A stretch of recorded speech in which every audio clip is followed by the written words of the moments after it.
Assalamualaikum warahmatullahi wabarakatuh.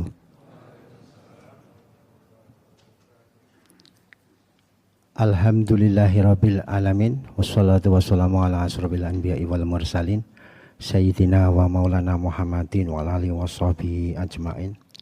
Asyhadu an la ilaha illallah wa asyhadu anna Muhammadar Rasulullah.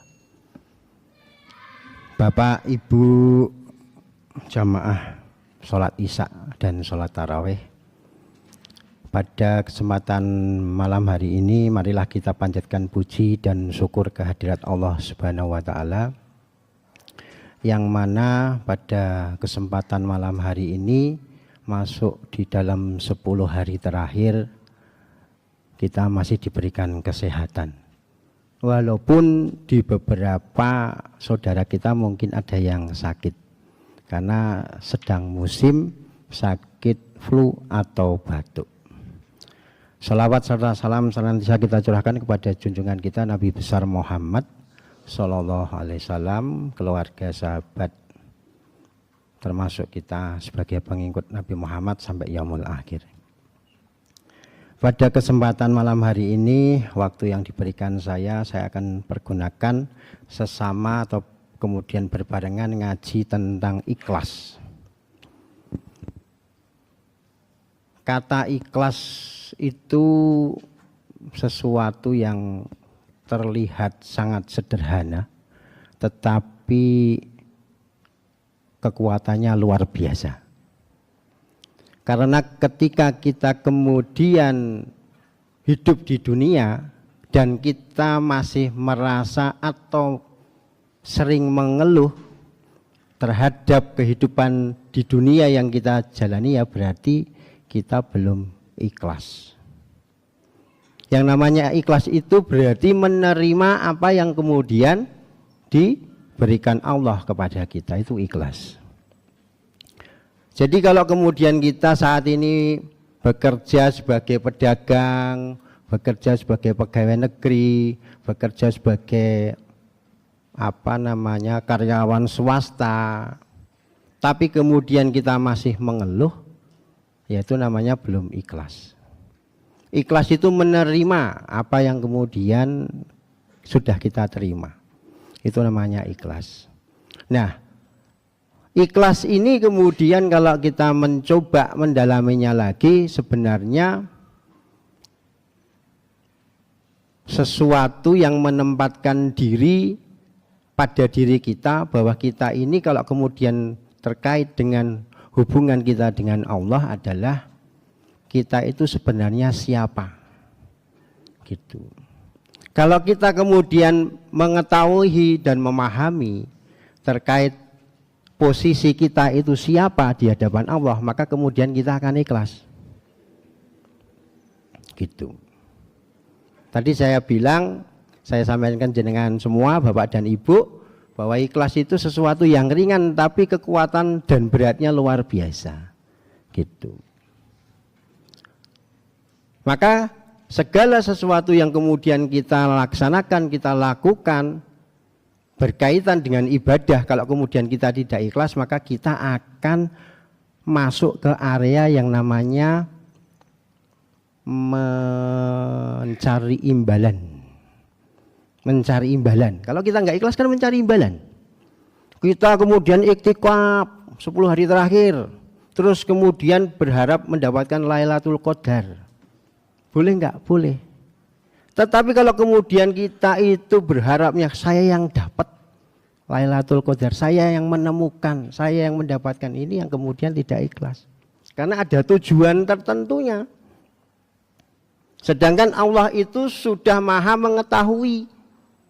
Sudah maha mengetahui dan kita tidak tahu kapan Lailatul Qadar itu akan datang, gitu. Tapi prinsipnya di beberapa riwayat dikatakan orang yang mendapatkan Lailatul Qadar maka keimanannya akan bertambah.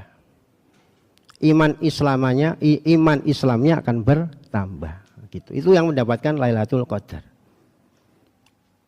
Nah, terkait dengan ikhlas itu kita akan coba masuk juga yang kemudian orang masyarakat umum mengatakan bahwa ini adalah surat yang remeh, yaitu surat Al-Ikhlas. Ada yang mengatakan, sholatnya main kulhu tok. Sholatnya cuma kulhu terus gitu. Padahal kalau kemudian kita nanti ngaji bareng, kaitannya dengan arti dari surat Al-Ikhlas itu luar biasa. Surat Al-Ikhlas itu isinya itu tauhid, ketuhanan. Ketuhanan tentang keimanan kaitannya dengan Tuhan gitu. Bismillahirrahmanirrahim. A'udzubillahi minasyaitonirrajim. Bismillahirrahmanirrahim. Qul huwallahu ahad, Allahu shomad, lam yalid walam yulad walam yakul lahu kufuwan ahad. Ada yang mengatakan wah suratnya terlalu pendek, jangan disepelekan. Qul huwallahu ahad, katakanlah wahai Nabi Muhammad, dialah Allah yang Maha Esa. Qul huwallahu ahad, ahad satu. Yang kedua, Allahu shomad, Allah tempat meminta segala sesuatu di situ. Jadi Allahu shomad itu Allah tempat meminta segala sesuatu. Lah kita itu kalau mintanya sama manusia ya yang namanya syirik. Makanya kemudian ada sebuah riwayat. Riwayat ini riwayat umum, bukan hadis. Nanti hadis saya sampaikan. Ada yang kemudian pengen haji dan kemudian amalannya yang dia bisa dan dia hafal dan cukup ringan dan kemudian beliau zikirkan terus cuma baca kulhu. Tapi beliau paham betul bahwa Allahu shomad, hanya kepada Allah kami meminta. Allah tempat meminta segala sesuatu. Ya. Di situ beliau kemudian minta sama Allah, mudahkanlah untuk pergi haji. Alhamdulillah juga ternyata pergi haji, dimudahkan. Nah di situ ada ayat yang kemudian Allah tempat meminta segala sesuatu. Berarti di surat ini itu luar biasa kekuatannya. Di situ ada ayat yang mengatakan bahwa Allah itu tempat untuk meminta. Gitu. Kemudian saya lanjutkan, lam yalid walam yulad, tidak beranak beliau dan juga tidak diperanakkan. Ini kan ketauhidan yang luar biasa. Kita itu kemudian meyakini bahwa Allah itu tidak beranak dan tidak diperanakkan. Ini juga tauhid. Kalau kemudian kita sampai memahami atau kemudian punya pendapat bahwa Allah itu beranak, ya berarti kita sudah keluar dari yang namanya ketauhidan itu tadi. Gitu. Kemudian yang terakhir, walam yakul lahu kufuwan ahad, serta tidak ada segala sesuatu pun yang setara dengan dia. Ini juga ayat yang kemudian kekuatan apapun itu tidak ada kecuali Allah. Walaupun ini ayatnya cukup singkat, tapi kekuatannya luar biasa. Gitu. Tapi kebanyakan orang ada yang meremehkan. Saya ambilkan salah satu hadis riwayat Imam Al-Bukhari, Abu Dawud dan An-Nasa'i.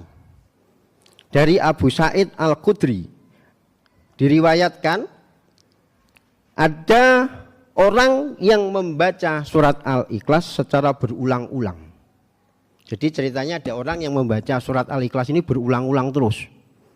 Terus kemudian orang yang mengetahui orang itu wiridnya itu membaca Al-Ikhlas terus-terusan itu. Terus kemudian suatu hari di pagi harinya, di situ dikatakan ketika pagi tiba, orang itu yang mendengar atau melihat orang membaca kulhu itu yang berulang-ulang kemudian menghadap Nabi. Ketika pagi itu tiba, ia datang kepada baginda Nabi Muhammad SAW, menceritakan hal tersebut kepada Nabi. Ketika kemudian dia hanya ngamalin kulhu itu, terus kemudian sambil berkata dan kemudian di sini dikatakan menceritakan hal tersebut seakan meremehkan. Ya sama, di masyarakat kita juga masih ada yang meremehkan yang namanya kulhu. Suratnya pendek, isone mengkulhu, jangan diremehkan. Itu isinya tauhid semua. Jadi kemudian orang itu menceritakan kepada baginda Nabi Muhammad SAW terkait dengan orang yang bacaannya cuma kulhu, seraya kemudian sambil meremehkan. Kemudian Nabi Muhammad SAW bersabda, demi zat yang jiwaku dalam kekuasaannya, sesungguhnya surat Al-Ikhlas itu pastilah setimpal dengan sepertiga Al-Quran. Gitu. Jadi Nabi Muhammad itu ngendika dawuh bahwa kemudian Al-Ikhlas itu sepertiga Al-Quran. Gitu. Karena apa? Di dalam Al-Quran itu ayat-ayat yang kemudian di situ menceritakan tentang iman kepada Allah itu kan masuk di ayat-ayat semuanya. Ceritanya Nabi Nuh ya kaitannya dengan tauhid. Nabi Hud juga iya. Kan gitu. Semuanya bertauhid kepada Allah semuanya gitu. Nah, maka kemudian kita sebagai umat Nabi Muhammad SAW seharusnya kemudian menempatkan diri kepada posisi bahwa kita ini adalah seorang hamba. Ketika kemudian kita menempatkan diri sebagai seorang hamba, maka kemudian kita akan sadar diri. Gitu. Saya kemudian mau menceritakan atau mau ngaji bareng dengan jenengan semuanya.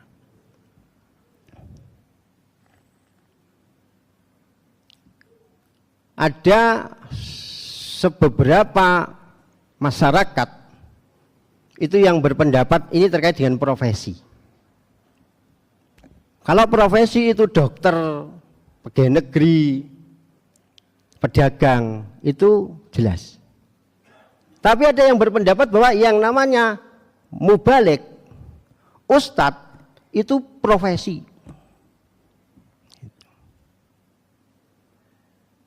Nah ini yang kemudian kalau kita mau mengkaji silahkan dikaji. Ustadz itu pekerjaannya apa? Yang disampaikan tentang apa? Mesti yang disampaikan tentang ayat Al-Quran. Kaitannya dengan hadis Nabi. Tapi kemudian menempatkan bahwa pekerjaan profesi itu termasuk di dalamnya. Nah ini mohon maaf nanti kalau kemudian ada beberapa atau pendapat yang seperti itu monggo dikaji, diluruskan kalau bisa. Karena kemudian di dalam surat Yasin itu dikatakan bahwa yang intinya saya lupa suratnya. Di surat Yasin yang jelas. Jadi nanti kalau baca surat Yasin terus kemudian baca terjemahnya, nanti ada ketemu ketemu tafsir atau ketemu arti yang mengatakan di situ bahwa janganlah kamu belajar atau kemudian mendekat kepada ulama yang kemudian ulama itu dalam tanda kutip adalah ulama yang memburu harta atau dunia. Gitu. Nah, maka dari hal tersebut kita harus paham bahwa kemudian kita kembali kepada tentang bahasan kita ngaji pada malam hari ini tentang ikhlas tadi. Bahwa kalau kemudian kita itu ikhlas dalam menjalankan semua kehidupan kita, insya Allah Allah meridhoi apa yang kemudian kita lakukan. Tapi kalau kemudian Allah tidak meridhoi, wallahu a'lam. Gitu. Untuk kemudian mendapatkan tingkatan yang kemudian kita sampai pada ikhlas, maka kemudian gandeng ceneng atau kemudian hubungannya itu banyak sekali. Banyak sekali. Termasuk kemudian ibadah-ibadah yang kemudian kita lakukan gitu, kita lakukan. Ikhlas kemudian kayak tadi setelah sholat Isya kemudian sholat apa? Sunnah ya, sunnah 2 rakaat. Terus kemudian setelah itu nanti tarawih. Pokoknya intinya kalau kemudian kita ikhlas itu Allah itu tahu. Kita itu tidak usah kemudian ya Allah minta ikhlasmu, tidak perlu. Hati kita ikhlas itu Allah tahu bahwa kemudian kita itu betul-betul ikhlas gitu. Nah, maka dari itu di akhir-akhir kita ngaji bareng bahwa ketika kemudian kita hidup masih merasa kemudian atau sering basa Jawanya itu napa? Gresula. Gresula niku bahasane Indonesia mengeluh. Maka kemudian perbaikilah. Karena Allah sudah memberikan kita luar biasa kehidupan yang mohon maaf kita doakan yang sakit segera sembuh itu sekarang di rumah sakit sedangkan kita tidak. Itu kan hal yang luar biasa. Dan seterusnya gitu. Nah, keikhlasan itu akan menjadikan Allah meridhoi semua amal ibadah kita dan kehidupan kita. Sudah jam 8, sepertinya sudah cukup. Semoga apa yang saya sampaikan ada manfaatnya, jika itu benar datangnya dari Allah, dan kalau ada salah itu adalah kekhilafan saya. Semoga panjenengan semua, Bapak Ibu, Mas-mas, adik-adik diberikan kesehatan sampai dengan Idul Fitri, kemudian berkumpul dengan keluarga, diberikan panjang umur, lancar rezeki. Amin ya rabbal alamin. Kurang lebihnya mohon maaf. Assalamualaikum warahmatullahi wabarakatuh.